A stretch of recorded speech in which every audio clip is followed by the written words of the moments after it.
De un día para otro me invitaron a que me saliera de la empresa. Las cosas pues no se dan fácil, ¿no? Tienes que conocer desde abajo. No me pagaban muy poco, me mandaban sueldos, viáticos, era mi mismo sueldo y hacía maromas y todo. Me tocó hacer mil cosas. Pero sí empieza uno, Dios, tienes que tener valor, de cariño a todo, ¿no? Nos lavábamos las manos ensangrentadas en las llaves de las jardineras y eso. Pero pues nadie nos conocía. Nada de trabajo.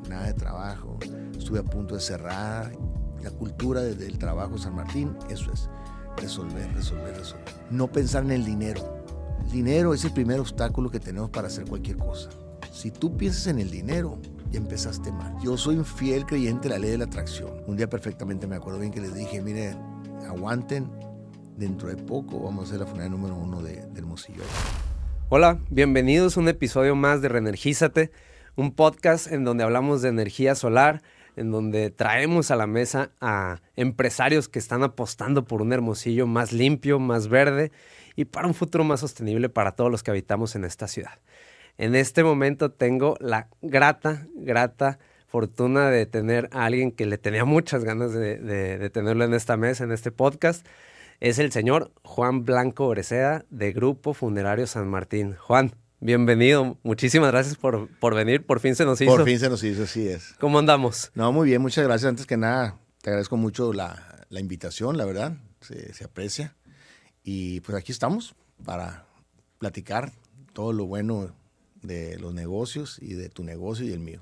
Perfecto. No, pues mira, me gustaría que la gente que nos escuche conozca un poquito más de ti. Uh-huh. También yo, pues te conozco más. Sí. Bueno, ya nos conocemos hace bastante tiempo. Sí. De hecho, te conocí en una casa en Quino que la estaban haciendo en Quino, ¿no? Y ahí me tocó con mi mamá que estaba ayudándoles en la arquitectura. Cierto. Fíjate que me acuerdo mucho que... En 2009, 2010, sí. Órale, pues ya tenemos algunos añitos conociéndonos. Ya.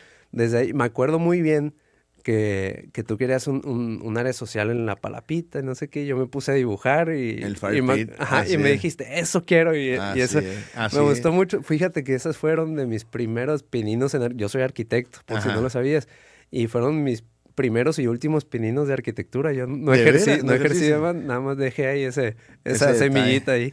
Pues fíjate que porque ya no tengo la casa, la vendí, pero era, ¿cómo te puedes decir? La parte de reunión de la casa, ¿no? El fire pit. Me gusta mucho lo que es el fuego y el fire pit. Es muy padre, ¿no? La mezcla ahí de fuego, aire, no, y el agua. Mar y el aire y la arena ahí, ¿no? La vista que teníamos estaba inaudible ahí. Sí, la verdad. Bien. Muy padre ese proyecto. Muy padre. Pues bueno, Juan, pues me gustaría conocerte un poquito más. Cuéntame, ¿de dónde eres? ¿Tu infancia? ¿Cómo fue? ¿Quién era Juan Blanco de niño? Uy. Bueno, soy originario. Mi nombre es completo Juan Blanco Breceda. Uno de los tantos Juanes Blancos que hay, de mi abuelo y para mi papá y tíos y todo. Soy originario de Culiacán, Sinaloa. Nací el 15 de octubre del 64, cumplí 61 años. Y mi infancia fue buena, yo siempre lo he visto como muy, muy positiva, muy buena, ¿no? Aprendí muchísimas cosas, la verdad que, bueno, ya cuando uno llega a la edad que tengo, empiezas a entender los porqué de muchas cosas, ¿no? Por qué me sucedieron muchas cosas, porque soy una persona muy práctica, muy pragmática, la verdad. Trato de resolver las cosas de una forma muy práctica. Decido las cosas rápido y uso mucho el sentido común. Y tuve una infancia donde aprendí a apreciar las cosas, valorizaba mucho lo que hacía la gente. Me llamaba mucho la atención cómo la gente podía tener ciertas cosas o cómo podían lograr ciertas cosas o cómo vivían y todo. Siempre fui muy curioso en eso y me fui formando de esa forma, ¿no? A final de cuentas, la escuela, me costó mucho trabajo la escuela, la verdad. Pues la disculpa que todo el mundo dice, el TDA, pero obviamente sí, fue un TDA muy, muy fuerte para mí. Tengo diagnosticado como un oído periférico, no me acuerdo bien el nombre como eso. Por ejemplo, yo oigo, puedo ser que no te esté oyendo lo que estás diciendo tú, pero estoy oyendo una grapadora que está del otro lado. Órale. Así es. Entonces, mi distracción fue, la verdad. Y en aquellos tiempos, pues las escuelas no estaban preparadas para nada, ¿no? Era el típico burro, era me costó mucho trabajo prácticamente. Te lo digo honestamente, ya como te digo, debido a eso, resolví muchas cosas, fíjate. Porque estudié la primaria, la secundaria, la preparatoria. Me fui a estudiar un año a Estados Unidos, aprendí inglés, regresé a la carrera carrera trunca que no pude terminar definitivamente. Por mi edad yo ya sabía que no podía, ya tenía un retraso grandísimo en preparación de conocimientos. Pues lo que ¿Qué carrera estabas? O sea, estaba estudiando administración pública, no vas a creer. Órale. No, te lo juro. No, Okay. veía en el área de los diputados la práctica pública, yo veía, bueno, cuando estaba estudiando veía qué es lo que hacía un diputado, qué hacía un senador. Se me hacía algo muy, muy importante. Se me hace. Desgraciadamente está muy desvirtuado todo esto, siento, pero lo que es, si tú lees y te fijas lo que es la función pública, es muy loable, pues es muy buena. Desgraciadamente, pues se ha desvirtuado por infinidad de cosas, ¿no? Claro. Digo, pues, eso sería otro tema, ¿no? Pero por ahí lo veía, yo me veía sirviendo al pueblo, sirviendo, la verdad, honestamente lo veía así, pero pues ya cambiaron las cosas, ¿no? Como te digo, todo esto de transitar, que uno que me lo pregunta porque muy pocas veces lo he dicho, la verdad que mi escuela fue el tratar de resolver el día a día, cómo seguir en la escuela, cómo hacerlo, mi habilidad para negociar cosas, a los maestros me los echaba a la bolsa y todo, pero realmente o resolvía pasar materias y años para poder seguir, ¿no? Seguir hasta que un día realmente ya no me aguantaba, yo ya no aguantaba. Mi papá batalló mucho para ayudarnos para la escuela, era lo único que siempre nos decía que nos iba a dar y todo. Entonces era algo que yo tenía, me costaba mucho trabajo no poderle demostrar a mi papá o demostrar a mí mismo que podía terminar la carrera, pero quise ser más honesto conmigo mismo y con él. Y un día que íbamos en camino rumbo a la escuela, le dije que ya no quería estudiar. Ok. Aproveché Qué fuerte haber estado para él, Sí, pero como te digo, gracias a... Pues no sé, bueno, ahorita son decisiones que ya tomé y que las he sorteado y estoy donde estoy. Sí me arrepiento de no haber podido terminar la carrera, eso sí lo digo, sinceramente, no puedo decir, y la recomiendo, obviamente, ¿no? Siempre lo he dicho, ¿no? Es parte de nuestra... No tengo nada que hacer hasta que terminamos la carrera más que estudiar. Estudiar. Hay gente que necesita trabajar, hay gente que no, pero estudiar es tu desarrollo mental y de formativo, ¿no? Le dije a mi papá en un semáforo en rojo, y papá, ¿sabes qué? Ya no puedo, que ya no puedo seguir estudiando, no puedo estudiar, me estoy haciendo un tonto, estoy perdiendo el tiempo, abrí la puerta y me salí corriendo. Wow. Me recibí corriendo a mi casa, empaqué una mochila con ropa y con todo y me fui a la casa de un amigo. ¿Por miedo a estar? No, pues mi papá sí era muy estricto, muy fuerte. Sí, no, digo, porque ya estaba acostumbrado, digo, no iba a hacer nada nuevo. Okay. No, imagínate, decirle que ya no quería estudiar. Digo, ya sabía que no estudiaba bien y que no tenía buenas calificaciones y todo. Me bajé del carro y me fui a la casa de un amigo, le pedí ahí un tiempo, estuve más de un mes, 2 meses ahí con él, hasta que conseguí la única forma que era volver con trabajo. Okay. Y ahí fue donde conseguí trabajo, que fue otra de las grandes experiencias que tuve. Empecé desde muy abajo, de auxiliar A, que es el rango más bajo del gobierno del estado, pero ahí aprendí a resolver cosas que tan insignificantes como, no sé, estar a acomodar las cosas, estar a tiempo, dedicación en tiempo, muy, muy matado, trabajaba 8, 10, 12 horas diarias o más. A veces no comía, ahí salíamos a las 11, tenía que estar a las 11 de la noche, tenía que estar a las 6 de la mañana ahí, recoger gente. Éramos los que nos pegan una friega. Pero como te digo, esa fue mi escuela. Eso me enseñó a mí y lo valoro mucho y lo valoré muchísimo durante el tiempo que estuve trabajando en gobierno, porque nunca me rajé. Okay. Nunca, al grado que en una visita de un presidente en la casa de gobierno estuve a punto de desmayarme. Tenía yo sin comer, sin cenar, sin desayunar, y era la hora de la comida, con la cara de trabajo así. Y una persona ahí que era amiga mía, que trabajaba, muy amiga mía, era el secretario particular en aquel tiempo del gobernador, me dijo, ¿qué tienes, Juan? Te ves muy mal, las piernas me flaqueaban. Y ahí, hasta ahí ya, pues así, ese tipo de cosas que te las estoy platicando porque te formaron al final. Me formaron, o sea, no decía que no a nada. Todo, ¿no? Duré semanas y meses que no volvía a mi casa. No me pagaban muy poco, me mandaban sueldos, viáticos, era mi mismo sueldo y hacía maromas y todo, me tocó hacer mil cosas. Y ahí no tuviste esa misma sensación de no puedo, o sea... ¿O era ya más motivador? Mira, ¿Cómo lo sentías tú? te lo voy a decir porque ya lo he vivido y ahorita ya en otras experiencias con otras gente, cuando el gobierno, digo, hacen los gobiernos crean una sensación de poder que influyen en uno, influyen de veras. Por eso ves cómo al gobernante, al presidente municipal, al gobernador, la gente que lo rodea se desvive por ellos porque te crean esa función. Nosotros no podíamos voltear a ver la cara. Era el licenciado La Bastida, espero que no lo vea, pero estaba prohibido ver la cara. Yo lo vi 2, 3 veces, bueno, 5 veces. Una vez casi me choco con él corriendo por precisamente tener algo alistado en él. Era un domingo. En domingo, cada 15 días hacía una guardia de las 8 de la mañana a 8 de la noche. No me daban comida ni nada, ¿eh? Órale. Encerrado en una oficina, cuando había fax, tenemos que cortar el fax, nos mandaban todos los periódicos de México, tenemos que estar contestando el teléfono y todo. Una vez tuve que salir corriendo porque me iban a dar un papel ahí y él venía en domingo por una situación y casi choco con él. Me regañaron. Pues no sé ni quién era, así, era muy estricto, pero uno tenía que echar casi la cabeza. Entonces, aprendes a hacer las cosas. Yo aprendí a resolver. Y una anécdota que te he platicado, que también a ese grado llegamos. Se usaba mucho en ese sexenio mandar mariscos a México. Okay. Mariscos y así. Nosotros nos encargábamos en el despacho, era coordinación administrativa del despacho del gobernador, así se llamaba el departamento. Yo era auxiliar ahí. Éramos los chalanes los que andábamos para arriba y para abajo.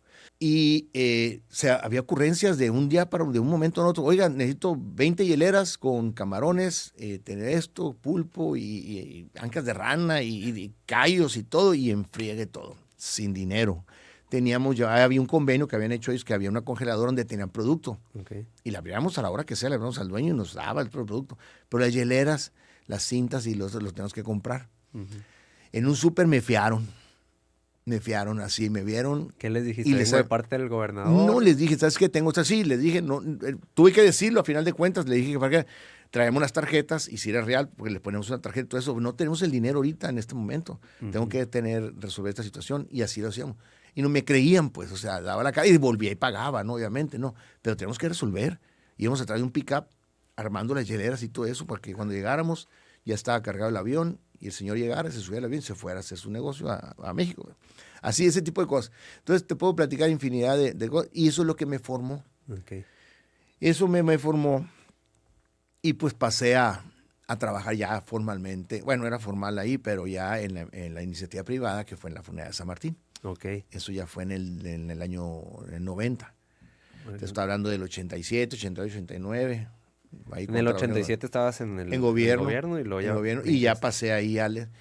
Y todo eso me sirvió a mí porque me formó como trabajador de esa forma, que tenía que resolver cualquier cosa. Claro. Y me enamoré del giro, la verdad que me enamoré, gracias a la invitación del señor Rafael Rea, que era mi suegro en ese tiempo. Él me invitó a participar ahí. Primero entré en una fábrica de ataúdes, una fábrica que ellos tenían, pero estaban en una situación ya muy complicada por una infinidad de cosas. No era muy viable fabricar los mismos ataúdes ahí mismo, en Culiacán. Okay. Pero al igual, me puse mi practicidad para resolver las cosas, que llegamos a un momento en cerrarla, que era mejor cerrarla y seguir comprando ataúdes del sur de México. Hay infinidad de fábricas ahí. Sí, claro, que tenga sentido, que sea rentable. Sí, más bien, y atender lo que era la funeraria. Okay. Y de ahí me pasé a la funeraria. Ok. Antes de irnos allá a cómo entraste a la funeraria, me interesa mucho cómo el carácter ya forjado crea un hombre bien chambeador y ahora yo conozco a algunos de tus hijos. ¿Cómo les has incursionado a esto? Conozco que son empresarios exitosos ya, ¿no? Que ya traen sus proyectos independientes, claro que consolidados con el grupo que manejan ustedes, pero ¿cómo tú trasladaste todo esto, lo que tú viviste a tus hijos? ¿Qué valores les fuiste incursionando?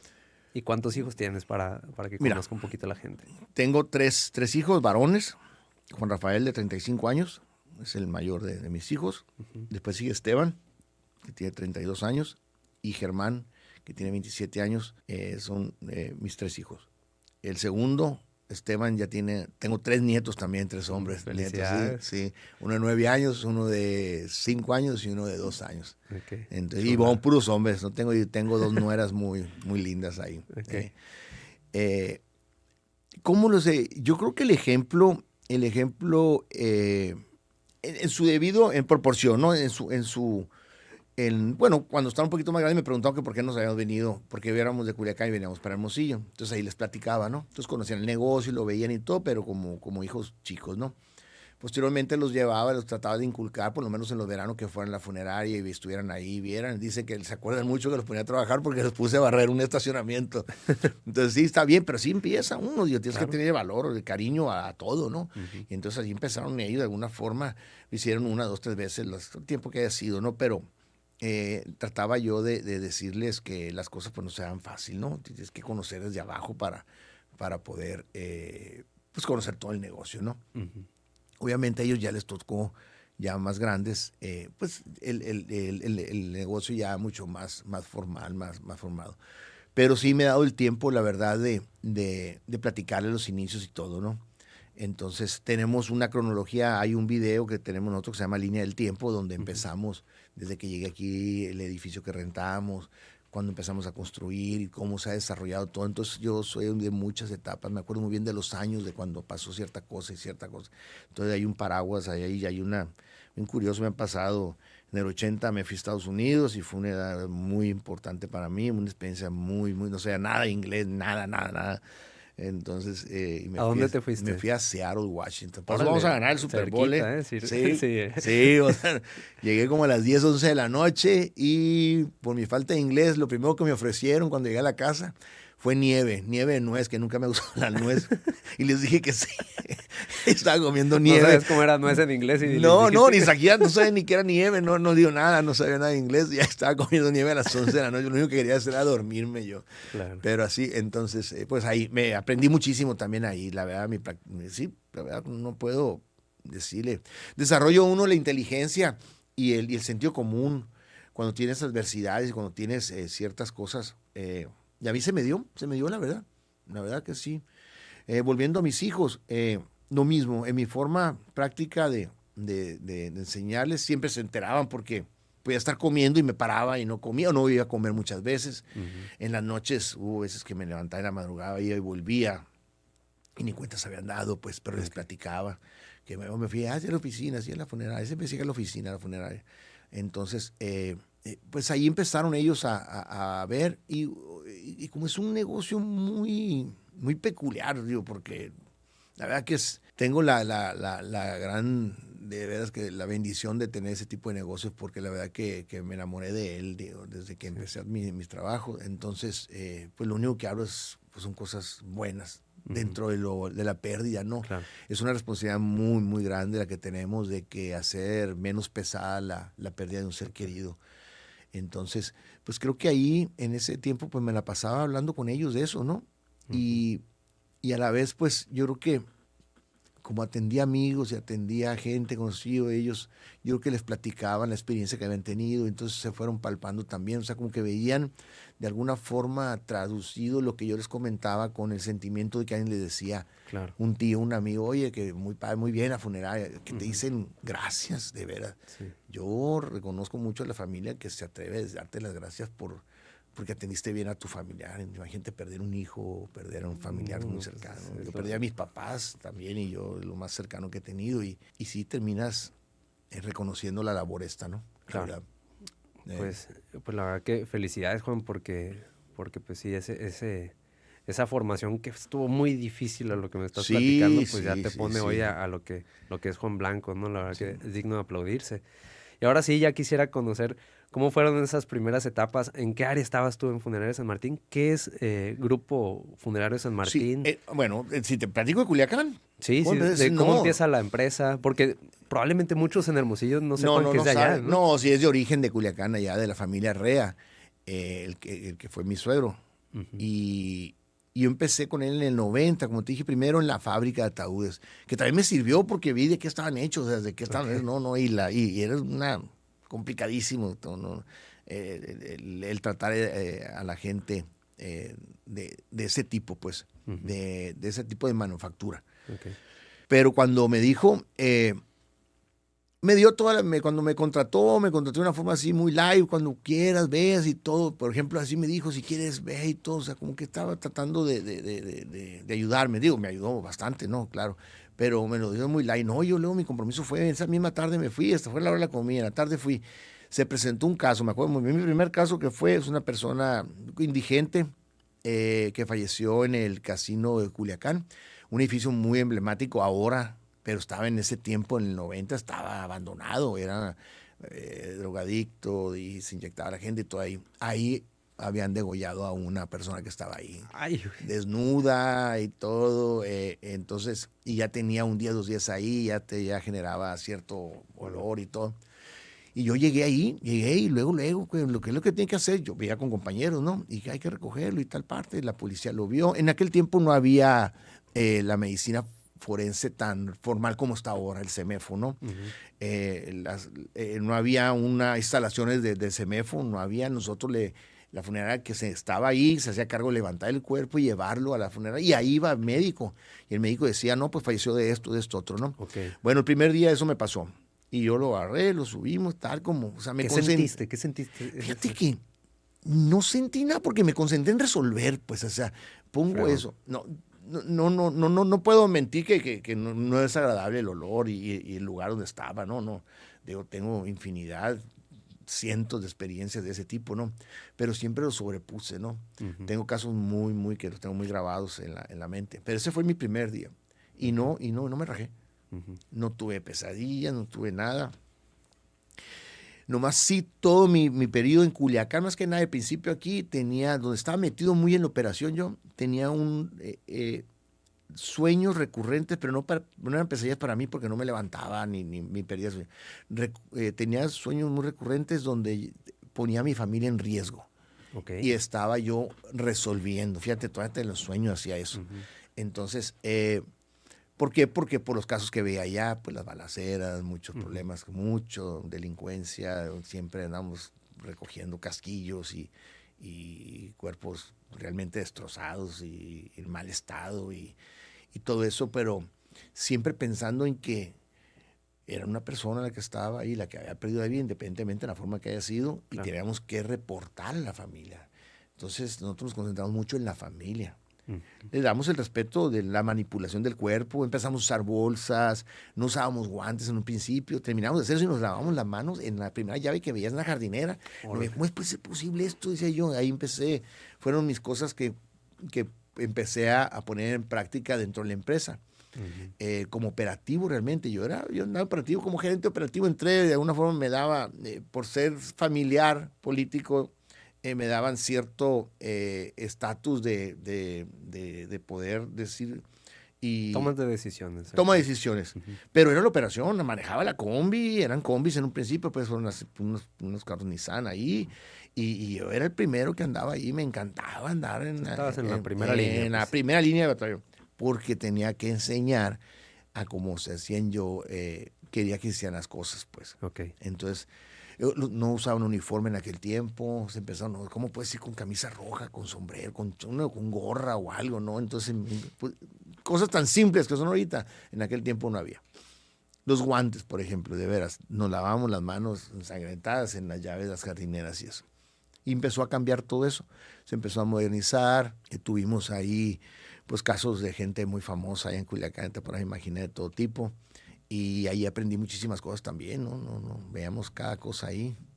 ¿Y luego qué pasa? ¿Por qué Hermosillo? ¿Por qué había Hermosillo? Tanta chamba. Sí, no, mucha chamba. No, pues hubo una oportunidad, hubo una entendible en este momento, la verdad que los agradezco y fue una bendición, pero en su momento hubo una situación en la familia, okay. En la familia Rea, donde tomaron la decisión que yo también ya la tomé, por eso digo que pues, la hicieron bien nomás. Yo lo único que siempre he dicho, y no quiero ser respetuoso, pero nomás no, las formas en las que se me comunicó no fueron las adecuadas porque nunca me dijeron nada. De un día para otro me invitaron a que me saliera de la empresa. Uh-huh. Y que me iban a ayudar para poner a algún negocio o algo, si quería, si tenía alguna idea o algo. Entonces era porque estaban haciendo... un asesor les recomendó que no era recomendable que hubiera alguien que no fuera de la familia dentro de trabajando ahí. Ok. Y era yo, pues yo era el yerno. Y era el único, son puras mujeres en la familia esa. Entonces se me invitó a que me fuera. Ok. Y me fui. Me prestaron la bodega, esa bodega donde estaba la fábrica, todo, y se puse un taller de carrocería y pintura, porque me gustan mucho los carros, me gustan mucho los motocicletas. Y se me ocurrió, lo único que podía hacer, pues me quedé descobijado. A falta de carrera, trunca, por eso les digo a todo mundo. Nomás te voy a dar algo, quiero hacer un paréntesis. Ahorita con mis hijos de la carrera, que siempre digo que es muy importante. A mis hijos lo mismo que les decía, es muy importante las carreras, muy importante la escuela. Hay que estudiar porque es una base para esto. A mí me pasó, tuve la suerte de entrar laboralmente en esta empresa, pero no tenía carrera. Yo sí me asusté, la verdad que me vi difícil, ¿no? Puse un taller de carrocería que la verdad no di pie ni bola ahí, perdí todo el dinero y siempre estuve con ganas de poner una funeraria, hacer una funeraria. Mi insistencia de trabajar en una funeraria me llevó a querer, les hice varias propuestas al señor Rea y no las aceptó. Lo veía como una competencia en Culiacán, entonces yo busqué, estaban haciendo una funeraria muy grande en Mazatlán, entonces me puse a las órdenes de ese grupo para que me contrataran como gerente, con mi experiencia de 7, 8 años que tenía trabajando ya en el giro. Okay. Y entonces ya estaban las cosas en pláticas, todo cuando se enteraron, mi familia política, que no estaban de acuerdo. Entonces ahí empezó familiarmente una disputa porque mi ex esposa estaba en el medio del problema, claro. Mis hijos también, pues eran los únicos hombres, nietos. Lo puedo entender ahora todo esto, la verdad, sí. Pero en esos momentos son muy difíciles. Muy difíciles. Entonces, sí, pues tú tenías que echar a andar la carreta en la familia. Pues, así es. Un día después de tantas cosas que pasaron, tantos me dijeron, te vamos a ayudar, pon una funeraria. De aquí para arriba. Guamuchil, dije, Guamuchil, un pueblito, perdón, para lo de Guamuchil, pero está muy chiquito.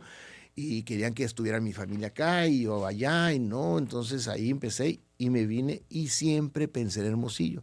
Okay. Pero fui a visitar Guamuchil, fui a visitar Guasave, estuve en Los Mochis, Navojoa y Obregón. En Obregón estuve buen tiempo ahí porque tengo familia ahí.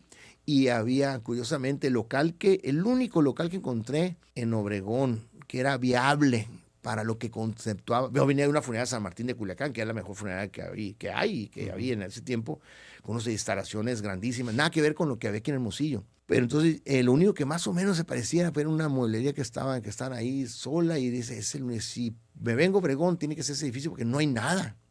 Porque era rentar, obviamente, ¿no? El apoyo iba a ser en renta y no íbamos a construir, ni mucho menos, ¿no? Pero siempre me vine a Hermosillo y aquí duré más tiempo buscando un edificio.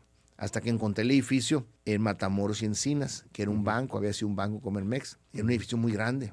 Me habían ayudado a buscar cositas muy chiquitas. Decía, no, la funeraria no debe funcionar así como chiquito, pues tiene que ser amplia. Y ahí fue donde rentamos a final de cuentas. Okay. Entonces, pero ya en un concepto que yo tenía, yo dije, no, va a llegar San Martín y aquí va a batear. Pues de hecho me traje el nombre. Entonces, pero pues prácticamente no. Me confundían con el Hotel San Martín, vamos a ser comercial. No, de veras me decía, me chocaba mucho, me pedían vales del buffet. ¿No? Sí, no puede ser yo San Martín por aquí. No puede ser que me confunda, pero es parte de lo que sucedió, pues. Pero ahí poco a poco, obviamente, hicimos un diseño de la funeraria conceptual a como yo la veía, por lo que conocía yo. Esa fue mi escuela, pues. O sea, prácticamente mi universidad fue haber trabajado en gobierno y hice otras cosas antes, ¿no? Digo, así, trabajos leves ahí y haber trabajado en la funeraria, obviamente, donde me preparé, me hice experto, me enamoré de esa carrera, como puedo decirlo. Y lo vine a plasmar aquí en Hermosillo con el diseño y todo. Muy bonita la funeraria quedó, le sacamos muchísimo provecho al edificio. Pero pues nadie nos conocía. Sí. Y frustración, nada de trabajo. Estuve a punto de cerrar, ya no sabía qué hacer, ya me daba en cara pedir tanta ayuda que me daban allá en Culiacán. Sí, me imagino, o sea, haber dicho, oye, pues me voy a entrar al ruedo, yo puedo, y luego, híjole. Y yo creo que allá estaban esperando que me había traído a los 3 nietos para acá vivir, entonces... ¿Cuál fue ese twist que crees que... Fíjate que... ¿Cuándo ya sentiste, oye, pues ya va bien la cosa? Yo soy un fiel creyente de la ley de la atracción. Okay. Lo dije un día cuando estaba... Nunca dejamos de pagarle sueldo a los muchachos y batallaba con las comisiones y todo eso. Un día perfectamente me acuerdo bien que les dije, mire, aguanten, dentro de poco vamos a hacer la funeraria número 1 de Hermosillo. A eso venimos, a ser los mejores. Y todo cambió. Hasta ellos cambiaron. Empezaste a manifestar, a creer y que la gente creyera. No sabe, los trabajadores, digo, gracias a ellos, digo, y lo reconozco, si lo ven en el podcast, digo, gracias. Pero, hijo, me topé con cada gente, la verdad que muy complicada, muy complicada. Me pasó todo, pues, pero estaba solo. Yo tenía 33, 34 años y éramos 6 gentes las que trabajábamos ahí. Y ahorita somos cerca de 300, bueno, en todos los giros, pero ponen la funeraria, somos como unos 90 y tantas gentes. Pero empezamos con 6 gentes así, a darle, trabajamos todo el día, literal. Daban mucho, ellos que dar mucho, pero personas con muy poca preparación y todo, pero metidos en el ramo. Porque salió adelante, ¿no? La verdad, aquí estamos, ¿no? Pero sí batallamos bastante. Pero esa vez fue una declaración la que hice, que tenemos que hacer y tenemos que lograrlo. Inmediatamente las cosas cambiaron. Empezaron a cambiar. Nos movimos a Juárez Encinas, donde estamos ahorita. Ajá. Empezamos con 2 capillas. Teníamos 3 en esta. Nos brincamos con 2 capillas. Más grandes, me imagino. Un poquito más. No. Okay. Las que están abajo, las que están... tenemos una cafetería, que es la parte del cilindro, y el módulo de baños, oficinas, y ahí tenemos una salita de embalsamar nada más. Los ataúdes tuve que rentar una bodega en otro lado porque no cabía, no teníamos espacio y todo. Okay. No estaba pavimentado el estacionamiento, era tierra cuando llovía. El día que cambiamos, tuvimos que salir de un edificio un día, un servicio lo movimos de un día, fue en enero, me acuerdo que fue en enero. Nos movimos en el 2002, nos movimos al edificio ese, llovió, se me atascó la carroza, tuve que ir a una grúa a sacarla, o sea... Te puedo platicar 1000 cosas que me pasaron, ¿no? Oye, Juan, y dentro de todo, ya después de todos los tropiezos y los éxitos y la ley de la atracción, pandemia. ¿no? Ahí me impresiona cuáles fueron esas estrategias que tú tomaste para poder preparar y recibir a tanto cliente, ¿no? En ese sentido. Sí. Aquí quiero hacer yo un paréntesis personal que a nosotros nos tocó estar ahí con ustedes, ¿no? De hecho, fue cuando tuvimos contacto con ustedes. El proyecto este. Ya, por algo pasan las cosas. Sí. Nos sirvió muchísimo. A mí me impresionó porque pues, yo no estoy acostumbrado a ver gente pues, embalsamada ni tal, ¿no? Y fue yo al final tuve que tomar terapia porque sí, fue demasiado lo que vi, ¿no? ¿Cómo sobrellevaron ustedes esa parte de la pandemia? Esa y el ABC han sido situaciones muy, muy emblemáticas para los sucesos por la cantidad de hechos. Pero la pandemia sí nos enseñó, número uno, que aquí estamos y en cualquier momento te puede pasar algo que te lo ves en las películas y no lo crees, ¿no? Sí. Pero fíjate, igual estuvimos, yo estuve muy pendiente de la información, cómo se venía. Me acuerdo muy bien que en Italia hablaban del problema que tenían de la saturación las funerarias, que sea, no sé si lo hacían demasiado amarillista o algo demasiado. Entonces, pero digo, pues dice, como dicen, pones las barbas, pon tus barbas a remojar y ves que el vecino, pues entonces que algo va a pasar, le digo, tenemos que hacer algo porque ¿por qué no va a venir a México? Digo, ¿por qué no va a venir a México? ¿Por qué no? ¿Por qué vamos a ser tan bendecidos en no tener este problema? ¿Y cómo lo vamos a sortear? En ese tiempo teníamos 2 hornos de crematorios nosotros. Uh-huh. Cuando tuve mi primer horno, que también fue una historia cómo lo conseguí, pero tuvimos un horno, pero se van degradando los hornos, tienes que darle mucho mantenimiento. Y para darle mantenimiento tienes que parar mucho tiempo, porque tienes que... Pero ya con nuestro ritmo de trabajo, pues no podíamos hacer eso. La primera remodelación tuve que comprar otro. Uh-huh. Así de práctico. Así fue. Tenemos que tener otro para poder echar a volar el que se está deshaciendo, ya que nos sirvió muchísimos años. Tenemos que tener otro. Ya teníamos 2 hornos. Entonces así, uno y uno, eso antes de la pandemia. Igual, a la hora de la pandemia dijimos, ¿sabes qué? Los tienes que parar y los tienes que darle mantenimiento. Tarda semanas en que se arregle todo. Entonces, ¿qué va a pasar si llega la pandemia y nosotros tenemos 2 hornos y uno tenemos que apagarlo y todavía se nos compone? La infraestructura no está lista. Pues, no estábamos preparados. ¿Qué hicimos? ¿Sabes qué? Vamos a comprar otro. No, que no sé qué hay. No, sí hay dinero. vamos a dónde sacar, pero lo vamos a comprar y todo. Le hablé con el proveedor, le dije, pues aquí tengo un horno, pero que me dio 100,000 pesos el amigo y no me ha pagado, que no está decidido. Échamelo para acá, le dije. No, que yo te lo pago, tráeme, mándamelo. En semanas ya tenía el otro horno aquí, hice un cuartito rápido así para ponerlo, con la especificación que tienes que tener, obviamente, ¿no? Chimenea, todo, y lo pusimos. Y al mismo tiempo, me acuerdo que una cosa vi, los crematorios eran en Europa, y me acuerdo mucho que en Nueva York decían que había trailers, cajas de tráiler, porque las morgues no tenían capacidad para tener a eso. Pues ahí voy y compro una caja de tráiler también, con el termoquín y todo preparado para ese gran número de funciones que se venían. Y sí fue gradualmente creciendo. Primero era gripa atípica y no decían que era COVID. Es el COVID, aquí estuvo prohibido un buen tiempo, que decían que era COVID, aunque haya sido COVID. Gracias a que nosotros, como protocolo de manejo de los restos de los cuerpos, usamos guantes, cofia y todo esto, entonces siempre estás protegido. La persona que embalsama, pues se usa su careta, su gorro. Sí, pues su ropa, ustedes no podían ser otro centro de contagio. No, sí, claro. Tampoco sabíamos que si fallece, pues ya no contagia, o sea, contagia el vivo. Entonces, pero no sabíamos, o sea, la verdad que no había nada de información. Sí, claro. Entonces, ¿qué pasó? Teníamos ya el horno, hicimos un cuarto con aire acondicionado también, y también compré el termoquín. Hicimos un hoyo y lo pusimos una rampa y teníamos ahí el tanque de diésel, todo para cuando se ocupara y todo. El grado es que, bueno, gradualmente empezó a haber bastante funciones, muchas de funciones. Hay un pico en julio, en un mes, que tuvimos más del doble de funciones normales en un solo mes. Entonces se concentraban 20 y tantos servicios, un día que tuvimos 27 de funciones. O sea, nosotros lo marcamos por 24 horas. Lo que de un día todo, tenemos estadística y guardamos toda la información y todo. En un solo día, el pico más alto fueron 27 funciones de un día de 24 horas que concentramos. O sea, muchísimo. En lugar de 8, 27.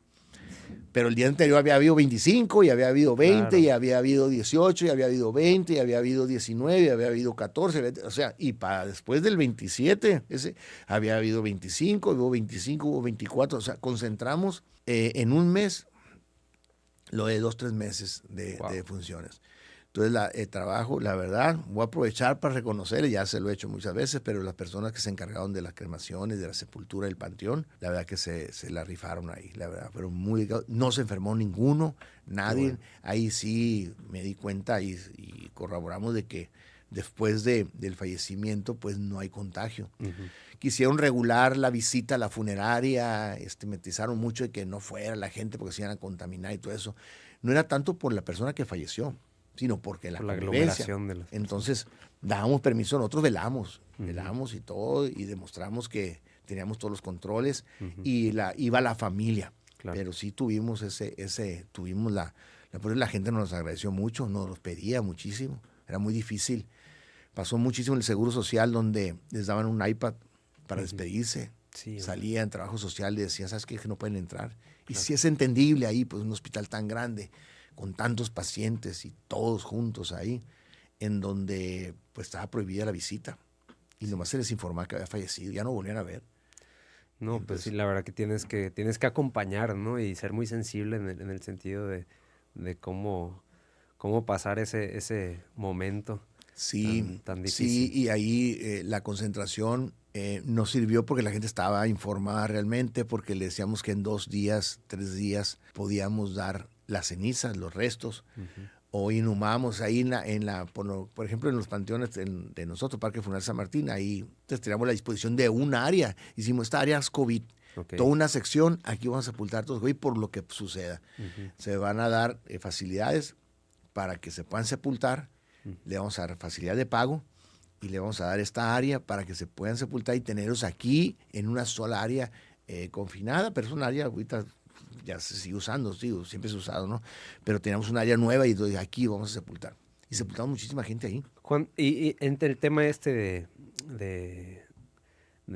COVID, ¿buscan ustedes un proyecto porque me imagino que reduzca los costos que estaba conllevando Sí. tantos servicios, ¿no? Y ahí aparecemos en la escena nosotros. Platícame, Así es. ¿cómo fue eso tras bambalinas de vamos a tener que invertir en energía solar? Sí. Y después pues para mí era el proyecto que Hermosillo, los que nos dedicamos a eso estábamos buscando, ¿no? Porque Ajá. pues era el único proyecto grande que estaba buscando el servicio. Claro.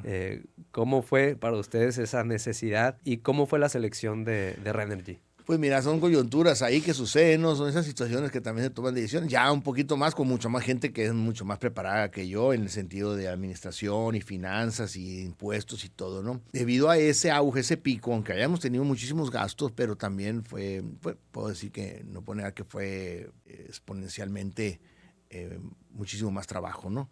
Entonces, pues ya sabes, el SAT y teníamos los impuestos y todo, cómo hacer mejor uso y aprovechar esa estrategia. Y se hizo pensando en tener el beneficio. Beneficio por todos lados. La verdad que, digo, no porque estemos en esto, pero yo soy un cliente satisfecho, la verdad, y veo que se cumple, funciona, ahorras. La verdad que es formidable. Le dimos un aspecto muchísimo mejor estacionamiento, está techado, dentro del diseño de los paneles, pues está la estructura de estacionamiento, los carros ya están bajo sombra. Entonces, en fin, resolvimos un problema en el estacionamiento de las capillas F, que es un tejabán también, pero había goteras, escurría agua, entonces ya le pusimos un doble techo, como quien dice, ¿no? Claro. No, pues ¿cuántos paneles son? Sí, 470 y feria, ¿no? paneles. Sí, no, ya no sabía. Tú quieras poner por todos lados. Por todos lados. Está bien, donde se pudo, se puso. Sí. Entonces, pero lo vimos como una gran oportunidad. Acuérdate que estuvimos viendo opciones y todo eso, ¿no? Y la verdad, quiero mencionarte por la atención, la forma en que nos atendieron, las facilidades que nos dieron, lo que nos propusieron y nos prometieron que iba a suceder, tal cual funcionó, tal cual. De hecho, estaba proyectado para 5 años, 4 meses, 5 años y medio. Se logró en 4 años, 7 meses. Sí, justo. Así es. Pues felicitarte porque en Así septiembre es. del año pasado ya recuperaron su En inversión. septiembre del 25, sí es. Con acá. todo, a pesar de una estructura de estacionamiento que conlleva un retorno Así mucho más es, largo, ¿no? así Y es. le entraron. Que la construcción de estacionamiento, acuérdate que estaba cerrado y los servicios eran en el momento donde más gente había. Fue y muy todo. difícil. Fue muy difícil muy todo. difícil. Pero mira, son esas cosas que son retos que tienes que hacer y los hacen, ¿no? Fíjate A final de cuentas. que ahorita que me platicas tu manera de trabajar y manera de resolver, yo percibí eso con los colaboradores de San Martín. O sea, que sí, se nos atoraba algo y era, pues vamos a ver cómo lo resolvemos, ¿no? Fíjate Sí. que has empapado muy bien esa cultura de trabajo. Sí, creo, porque la verdad, en lo personal no atiendo a todos los servicios, la verdad no sé, no, pero la verdad que, como lo dije al principio, que la gente te agradece. Te da las gracias por la atención. La señorita ayer me dijeron, muchísimas gracias por lo que hiciste con mi papá. Una persona ahí parada a un ladito de nosotros para que se nos ofreciera y todo eso. Entonces, eso es la practicidad. Yo llego al negocio, ya tengo una otra oficina, fue corporativo donde estamos. Llego y me ven y se pone todo el mundo nervioso. Porque yo voy a hacer auditoría claro. a mi negocio. Sí. Focos, basura, los botes los acomodo, la pantalla porque está apagada, oye, que no está bien puesto esto, porque se trabó esto, porque todo, digo, la verdad que a veces menos, ¿no? Pero tienes que estar muy pendiente de eso, porque no han prendido los focos, o porque no apagan los focos de la noche, o los carros acomodados, o cualquier cosa, siempre, es mucha dinámica, es muy operativo, pero eso sí, la gente, la cultura del trabajo San Martín, eso es. Resolver.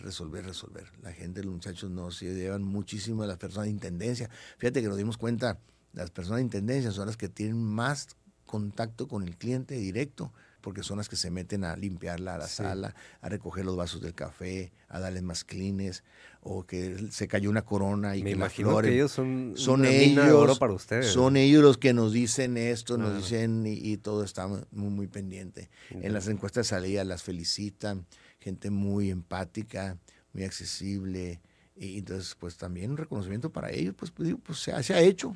Sí. Juan, pues felicitarte a ti, a todo el equipo que has formado. La verdad que es muy digno tener a una empresa con estos valores y con esta ética que nos ha hecho sobrellevar esos momentos difíciles tan cálidos, ¿no? Y con ese abrazo que se necesita en esos momentos. Quisiera, por último, ya para cerrar, ya estamos algo pasaditos de tiempo, pero me gustaría mucho que me dieras un consejo para todo aquel que te esté escuchando, que sabemos que nos interesa mucho, ese consejo que tú nos puedes dar. Ok. Mira, lo he dicho en muchas ocasiones. Número 1, es muy importante tener una idea, un anhelo, algo, desear algo o visualizarlo como algo que quieres. No pensar en el dinero. Yo siempre le he dicho, el dinero es el primer obstáculo que tenemos para hacer cualquier cosa. Si tú piensas en el dinero, ya empezaste mal. Tienes que tener algo, una ambición para hacer algo que te haga como persona, como empresario, que puedas desarrollar. Que si lo haces bien y lo haces con cariño y dedicación y con una cultura de trabajo y de esfuerzo y arremangarte las mangas y fregarte, el dinero viene por añadidura. Es el resultado de. Claro. El dinero, claro, te digo, así como no hay dinero, no me vale. Yo quiero el horno y lo tenemos que poner porque viene una crisis y se resuelven las cosas. Pero tienes que tener esa visión, tienes que tener ese anhelo de hacer algo. Oigo mucho y también, pues, si alguien, se lo digo en buen plan, cuando dice, quisiera tener $1 millón, $1 millón de pesos. Pues sí, yo también quisiera tenerlos, pero si no tienes la forma de cómo hacerlo, nunca lo vas a tener. Entonces, lo que tienes que tener es una idea, un anhelo de hacer algo. Los profesionales también, los que tienen carrera y ejercen su vocación, es formidable, ¿no? Porque tienen un know-how de cómo lograr su situación económica y resolver. Porque es lo que buscamos al final de cuentas, no vamos a decir que somos de divina providencia tampoco, ¿no? Pero sí es muy importante. Yo le recomendaría no enfocarse en el dinero, enfocarse en el qué quiero, cómo quiero vivir, eso, visualizarse. Por eso soy muy creyente de la ley de atracción. Me han pasado muchísimas cosas. He tenido muchos resultados positivos en eso. Y el anhelo es tan fuerte que lo logras, lo puedes hacer. El dinero viene por añadidura, porque cualquier persona, el banco, una amistad, un familiar, un amigo te puede ayudar cuando te ve con esa hambre de hacer algo, que tienes este negocio, y se dan las cosas. Lo que no creo es mucho, me pusieron o me gustaría que me pusieran o que me dieran o a ver cuándo se da, o eso sí, no es. La suerte es levantarse todos los días a darle. Sí. La suerte no existe en otro concepto de éxito, en que levantarte todos los días a darle. Y si te equivocas, dale para otro lado. Y si te equivocas, le das para otro lado. Si te sale bien, lo perfeccionas. Exacto. Le sigues dando y dando. Las cosas van cambiando muchísimo, mucho. Muy bien. Pues muchas gracias, Juan. Un gran consejo aquí para todos. Yo me lo llevo.